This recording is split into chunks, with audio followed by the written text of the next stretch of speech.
segue into my talk, it's more of a comprehensive approach that I decided to take today, rather than a mechanistic approach to the neuropathic pain. So I'll be looking at pathways to pain management. Before I start the talk, though, I would like to say a couple things. First of all, I'd like to thank the Johns Hopkins team for inviting me to speak. I was shocked when I got the letter. They came down to Albuquerque last year, and I said, you know, I'm not an expert. I just have an interest. They said, it's okay. And I have to tell you, I am honored. Secondly, I'd like to dedicate this lecture to my late father, who recently passed. And in his illness, he suffered with chronic pain a great deal. And even with being a physician, not being his primary physician, but just being one of his caretakers, it was very difficult to try to improve his quality of life daily. And I just want you to know that even though I'm up here as a lecturer, believe me, I've been on the other side. So my objectives are, one, that you do find something of interest in this talk. Second, it would be to describe mechanisms involved in chronic pain of nociceptive and neuropathic origin. Also to explain some of the multidisciplinary interventions involved in addressing the medical, psychosocial, and quality issues of life. And also to attempt to apply some of these to your practice. So when you think about chronic pain, from a perspective of the United States, it's 30 to 40% of all adults, about 15 to 20% of kids. And when you speak of neuropathic pain, it's about 4 million cases in the United States. Neuroimmunological diseases in adults, MS, has highest prevalence, and transverse myelitis is pretty significant as well. When you look at kids, MS is the highest prevalence. Transverse myelitis, of course, there aren't as many cases. But clinically, I see quite a few of the pediatric transverse myelitis patients, and they all seem to have an element of some sort of element, at least initially, of neuropathic pain. In looking at the percentage of Europeans suffering from chronic pain by country, this was an interesting study. This was published in a journal of the European Journal of Pain. And what they did is they looked at the prevalence of pain and the impacts of pain on the day-to-day activities as well as treatment. And what they found was 1 out of 5 Europeans complained of having pain. They rated their pain pretty much in the moderate level. And Norway was the most prevalent, had the highest incidence of pain. Now, when it came to management, it was really, really interesting because 40% felt that their pain was being inadequately treated. 30% really didn't seek out any type of medical help. And about 66% chose not to go with medical management, chose to do the alternative pathways such as massage, PT, and acupuncture. This was a review, a Hughes survey really, that was done in JAMA in 1998 that looked at the prevalence of persistent pain. That's pain that's lasting greater than 6 months, primarily in the areas, it was headache, low back pain, and joint pain. And they did it from a primary care perspective. And they found it was 21.5% of the patients reported having some sort of pain. The highest incidence was in Chile, and the lowest was in Nigeria. Asia was low. In the U.S., the only center that really reported was here in Seattle. Now, when you look at the distribution of neuropathic pain, low back pain is the most widely studied, although the other areas are very significant as well, most of them, but low back pain is really the major area at this point. Regarding epidemiology, sociological impact on just society in the United States, it costs a lot of money. Pain is really, really a very expensive entity. 50 million patients suffer from pain for greater than 3 months the study looked at. The cost was huge. The cost was huge in terms of physician office visits, medications, lost days of work, revenue overall. When they compared this in Europe, they did it in terms of percentage and not the dollar amount. But what they found was a significant amount of the patients said that they did suffer from chronic pain that allowed them or disabled them from actually going to work from outside the home. 19% had lost their jobs, and 13% had changed their jobs because of their pain. 60% had a quite frequent amount of doctor visits, and about 50% were taking non-prescription drugs as well. So just in that brief epidemiologic history, we can see that the impact that pain has is tremendous. So it's no wonder that it's become a major area of focus and research within society. For the sake of today's presentation, I've chosen to speak about one of the pain syndromes, neuropathic pain. Chronic pain is a spectrum of pain syndromes, neuropathic pain being a part of that. But in order to speak about neuropathic pain, which is an abnormal pain pathway, I first have to introduce you to normal pain. Normal pain pathway is nociceptive pain, and we've come to know this as that withdrawal response, the protective response we have, that when we perceive a noxious stimulus, that we withdraw our extremity to lessen the tissue damage and hopefully assuage the symptoms as soon as possible. With that, hopefully there's a memory so that if we're in the same situation again, that we will not have pain, experience pain. If in fact the tissue damage continues, however, an inflammatory pathway kind of sets in and leads to vasodilatation, some swelling. Now there's a handout that's in the back to describe some of these slides, so you'll be able to pick it up later. I apologize for not handing it out sooner. But it leads to vasodilatation, decreased range of motion, and basically this protects and adds healing when it's the normal pain pathway. In neuropathic pain, what tends to happen is that you have an abnormal processing of both peripheral and central input, and that leads to abnormal perception of pain. Regarding peripheral and neuropathic pain, they do share the same type of peripheral nociceptor, which is a receptor, and this is why I've kept this slide up here. The nociceptive system is very important. It's like your filter system for pain.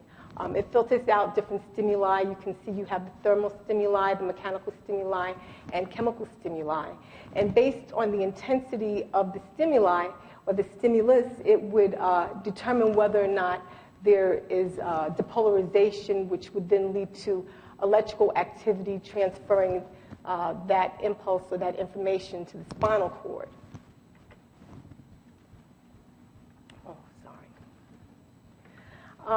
In neuropathic pain, when you have the inflammatory phase of it, what you have is damaged tissue cells that have occurred, and their intracellular ions are dispersed around the nociceptor sites. These nociceptor sites have sodium and cation channels there. And when they're activated, there's depolarization. So when these intracellular hydrogen and potassium and ATP and decrease the pH of that environment, you have an increased sensitivity of the receptor sites that occurs. And with the increased sensitivity, it changes or transforms the system where it's no longer a filtering type of system, but it's a system that pretty much now is very sensitive, and it's very easily activated. So a stimulus that may have been of a lower threshold potential or of a higher threshold potential now can be stimulated at very low threshold potential. You have an accumulation of sodium channels that also occurs. And with this accumulation of sodium channels, you have increased depolarization, and you have some what we call ectopic firing that occurs. With these changes, it all leads to increased excitation around the area. And when you have increased excitation in the transmission of the pain impulse, you're going to have a synapse within the spinal cord. The synapse usually has the ability to be modulated by some of the ions that are already there, like the glycine and the GABA, but they may not be strong enough to inhibit the pain impulse. So the pain itself may actually be transmitted, the signal may be transmitted to the brain. When dealing with neuropathic pain, there are two processes which are very, very important. A lot of this is summarized, but I'm giving you the background of it because it's important for targeting management of neuropathic pain treatment in terms of the pharmacology of treatment. The first process I'd like to speak about is the peripheral sensitivity model. And with that, that's that increased excitability that occurs at the peripheral nociceptor and leads to increase in transmission of the pain impulse. One of the things that I'd like to bring out is that although the nociceptors are really programmed to perform one type of task, once they're exposed to this environment and peripherally sensitized, you have a transcriptional change that takes place, and they now change their overall function of what they're supposed to be accomplishing as well. The other, and this is a summary basically of the peripheral sensitization that occurs within the peripheral system at the peripheral nociceptor. Centrally, we can have the same type of process take place, central sensitization, and that takes place at the location of the spinal cord. And what happens is you have a lowering of the thresholds, usually fibers that are not able to elicit responses are now able to do so. You have an increase in the sensitivity beyond the area of injury, and the hallmark after central sensitization is that large and small fibers are now able to signal pain. So both of these, both peripheral and central sensitization, are responsible for hyperesthesia, as we know it. So when you look at the overall system of how pain is modulated, peripherally you have the stimulus. If it's strong enough, there's a transduction that takes place in which the electrical impulse is transmitted to the spinal column. There is a potential place for modulation. If that doesn't occur, the pain impulse goes to the brain and it's perceived as pain. You also have another modulation system which is taking place at the midbrain level and by serotonin and norepinephrine that can also act to inhibit the pain pathway.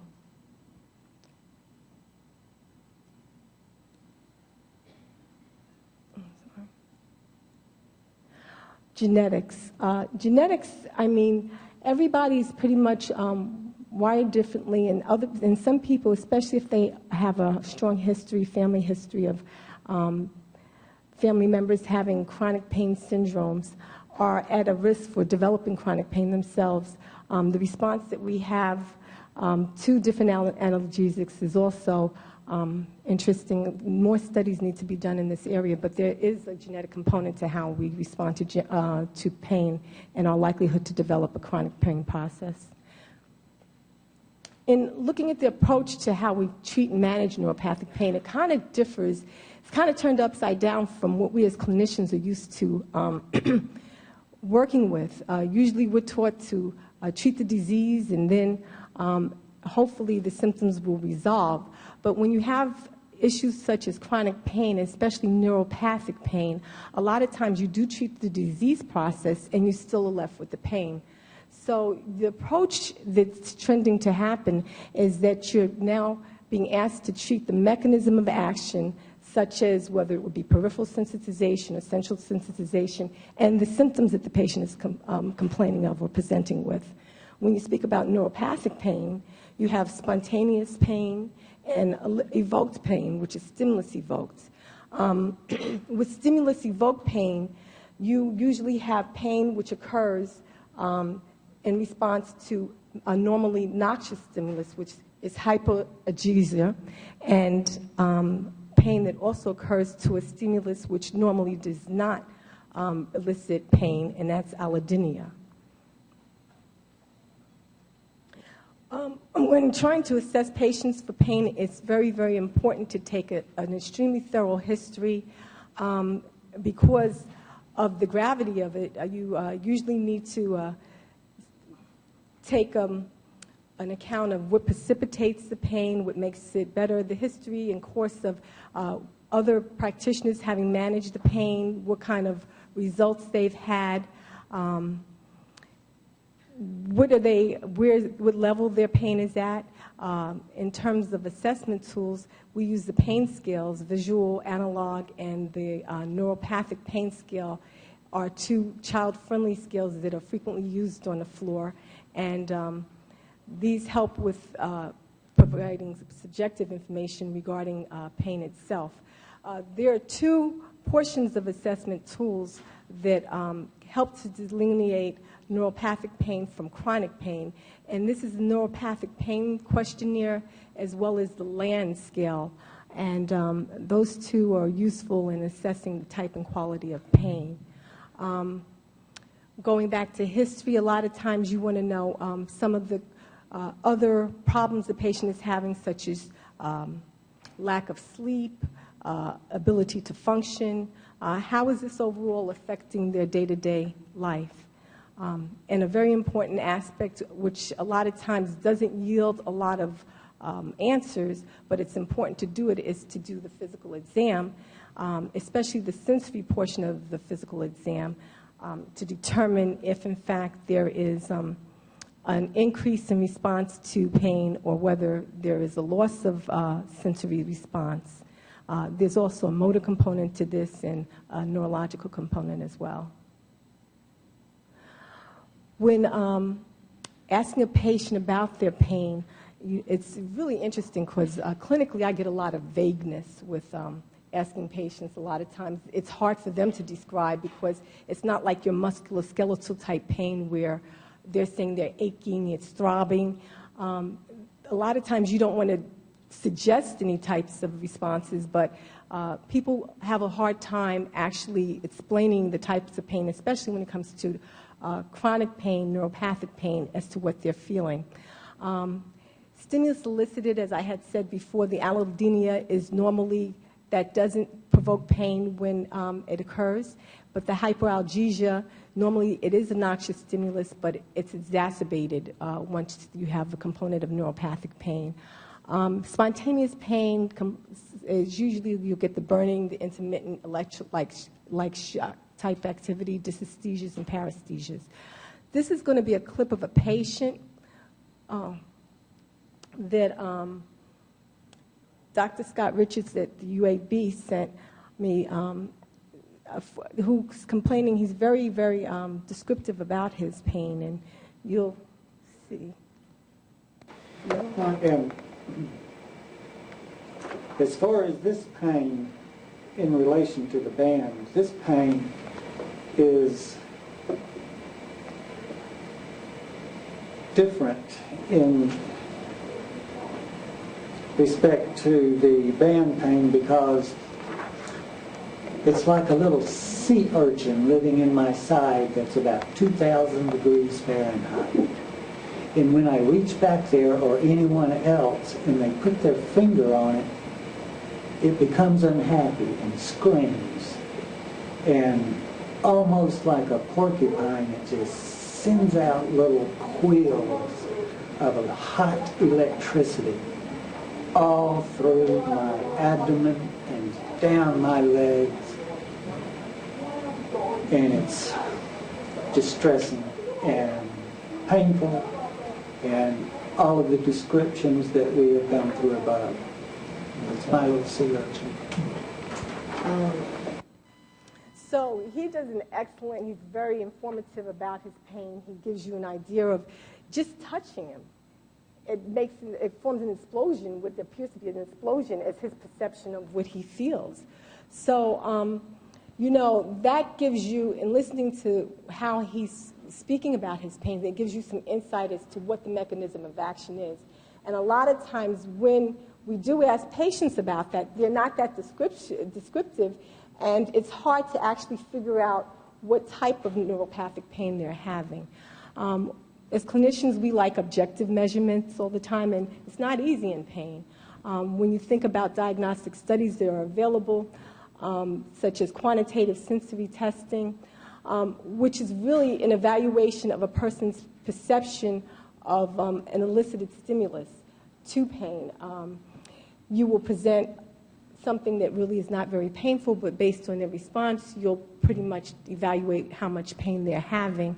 You have things like punch biopsy and functional neurologic imaging that also can be done. The functional imaging looks at the cerebral blood flow and metabolic flow during different types of painful stimulation. There's also a laser-evoked potential that couldn't fit on this slide, and that's really coming into being recognized as being a very good measurement as well, especially in the area of neuropathic pain. Late evoked responses are being looked at. We came up with a pill that cures everything, but I'm warning you, it's going to be expensive. And pretty much this is to say that after all of this, when you've looked at the mechanisms of action and you've done the assessment, you're now starting to form your plan as to how you're going to manage the pain. Usually chronic pain is 3 months at least, if not longer. A lot of the patients present with pain after years, and it's a challenge. So regarding chronic pain, the multidisciplinary approach is probably the best means is to try to pretty much manage that type of pain. Patients at the center, patient and family are always the center, and they pretty much drive the course. I recently had the ability to attend a pain clinic in California, and this was their model, and it really, you know, I've never been to a pain clinic where about a third of the patients really were extremely happy with the results they were getting. One of the things I have to say is this multidisciplinary, well, a lot of times we go to the doctor and we want a pill to pretty much do the quick and the, you know, easy thing to do, but when you have chronic conditions and it's something like pain, there has to be an investment as well to attend a lot of the recommended sessions in order for you to get to full approach for management. So the physical therapy, the occupational therapy, psych, CAM, and education are very important as well. When you're looking at the medical part of it, the reason why I went into explaining the mechanisms of action is because really when you break down treatment as to where the medications are working, it's based on where the mechanisms of action are taking place. If you recall when I was mentioning the nociceptors, which are present in both the nociceptive and the neuropathic pain pathways, and they're at the periphery, I said that there were sodium channels and some cations. And what happens is the sodium channels depolarize, and they help to transmit the pain information. So what you would want to do is block that area. Carbamazine and phenytoin, which is a membrane stabilizer, are used in the management of the type of peripheral desensitization that takes place there. Regarding central desensitization, at the level of the spinal cord, you have the subthreshold stimuli that are able to now elicit pain transmission, and calcium channels and NMDA antagonists for glutamate, or antagonists for glutamate, are also very important. So you would target your medications such as gabapentin and some of the NMDA antagonists to this area. And the brain has its own endogenous system, the serotonin and norepinephrine, and these are targeted with the tricyclic antidepressants. And to some extent, the SSRIs are important in this area as well and have helped with the management.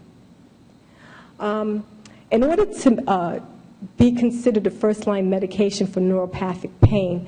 There are multiple randomized trials that the medication must show efficacy in. And this is pretty much, and in the handout that I have in the back, I have these medications which are listed, but I've also given you, for those of you who are in practice, a way of titrating them up.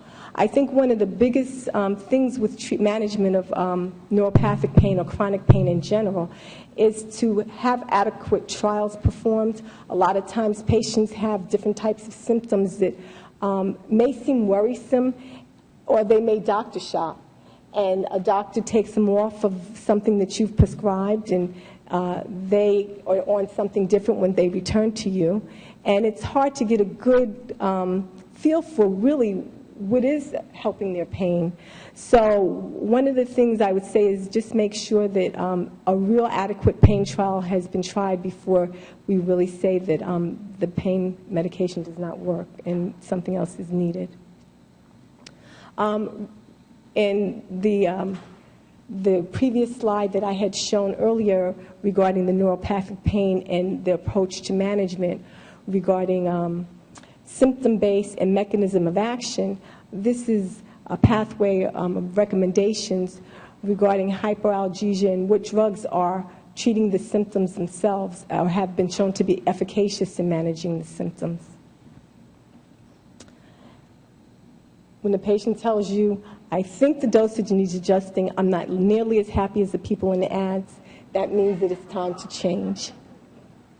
So this brings us to the evidence-based approach. What's the next step in your management? If you tried the first-line medication regimen and it hasn't worked, what do you do next? So in looking at the evidence-based approach, it was a study from FINIP, and it was, again, the European Journal of Pain, and what they looked at was the need, the NNT, which is the number needed to treat. And this was an interesting, this is an assessment tool. This is actually a treatment assessment tool. It's on the other side. You have assessment tools to evaluate pain before you actually institute a management, and then you have some assessment tools which are after you've instituted a management. And the number needed to treat was how many people actually were needed to take the drug before one experienced at least 50% relief in their pain symptoms. So this was designed, this study, the purpose of the study was to really form an algorithm of treatment and management for both central and peripheral neuropathic pain. What they found is they were able to find results for the peripheral neuropathic pain patients, but they had trouble with the central because they didn't have enough information. These were taken from various studies that had been done, and the data was correlated. And looking at number needed to treat, you can see that for peripheral neuropathic pain, gabapentin really did very well. So did the tricyclics. So they would be one of the first-line medication regimens recommended for peripheral neuropathic pain. And you can see clearly here that for the central pain, you don't really have any clear results as to what should be used. Peripheral being gabapentin, tricyclics, opioids were pretty good in that. They also had a number needed to harm that they spoke about, and that was how many patients would be taking the medication and have an adverse effect. And however many that was, they would cite, that range was about 4 to 7 in most of the studies. Well, I have this recurring dream that one day I'll see some results. So when the pharmacology doesn't work, what do? I think that Dr. Kaplan, he kind of alluded to it, and I thought it was a real good thing because a lot of people come to you wanting that magic pill. And the magic pill, especially with somebody who's had long-standing chronic pain, neuropathic pain, there is none. It's no one pill that's going to work. It's a comprehensive approach, not just multidisciplinary, but medical in terms of the biological, looking at genetics, receptors, and modulators, psychological, because there's a huge emotional component to the chronic pain, and social, cultural, in terms of addressing various beliefs as to what their belief in handling pain is. In that study that was done by the WHO organization in JAMA in 1998, it was interesting because it was 21% of the patient, 21.5 that had chronic pain, and they did have some significance of having depression and anxiety, and also admitting to having difficulty with some functioning, day-to-day functioning. However, they were not able to make any conclusive reports on how culture impacted on their pain. And that was primarily because the demographics differed so, as well as lack of consistency with how the study was obtained. So when you think about the other alternative ways of managing pain, you've got to look at the psychological modalities. Hypnosis, guided imagery is huge. Biofeedback is also another modality. And I really didn't have the impact of understanding how important these were until I attended that comprehensive pain clinic in California. And in addition to them each treating the patient, there was a weekly meeting as to an update as to how the patients were doing in their different sessions, and that led to a change in the style of management if in fact there was pertinent information being relayed about something one of the other practitioners was aware of, and it really helped. Regarding rehabilitation, usually what I find, especially with the kids, a lot of deconditioning, a lot of inactivity, secondary to the desire to limit activity, makes the situation worse. And in the hopes of guarding and not really moving a lot, I think that the overall posture positioning, weakness that develops, and pretty much the poor endurance that I see really wants an intensive reconditioning program in which there's a lot of core strengthening that I would emphasize. Sometimes orthosis is needed if, in fact, there are other neurological issues occurring, but by and large, a strengthening program, swimming is excellent. No gravity, and most people can usually do some form of activity that would build their endurance in the water. It's available. So, after all of this, what's next? You've been fooling around with the alternative medicines now, haven't you? I've always had a huge interest in different types of medicine in terms of addressing alternative forms of or approaches of management in dealing with patients. Acupuncture is very well received in pretty much patients with chronic pain. A lot of the studies are showing that they've already invested quite a bit of time and money in going to see the alternative practitioners. With kids, usually the needles are kind of anxiety-provoking, so some of the studies were like around 13, or no, actually there was actually a study in which, I want to say it was Boston Children's that actually performed this study, and it was approximately 250 patients, and from 6 months to 18 years of age, and they had a trial of acupuncture, and there was a significant decrease in the symptoms and a lot more school time that was able to be attended. Acupressure is another form of the alternative therapy if the children have an apprehensive or anxiety feeling about pain. Massage is huge, as I had mentioned in the previous slide earlier, that Europeans had chosen to do massage over seeking medical attention. Supplements are always recommended, and treatments such as biofeedback, hypnosis, yoga, and meditation are good. Craniosacral therapies in there, chiropractic doctors are also utilized quite a bit. Art and music therapy are coming around. Art therapy is a lot more common. I think that children, though, when they did a study, don't really like to attend art therapy. Why, I can't tell you, but it's very instrumental in helping with the emotional component. So when that Boston Children's study that I was speaking about 250 youngsters were looked at, and pretty much they found that there was a substantial change in the pain perception. So on the plus side, you've cured my back pain. Distraction is a good thing.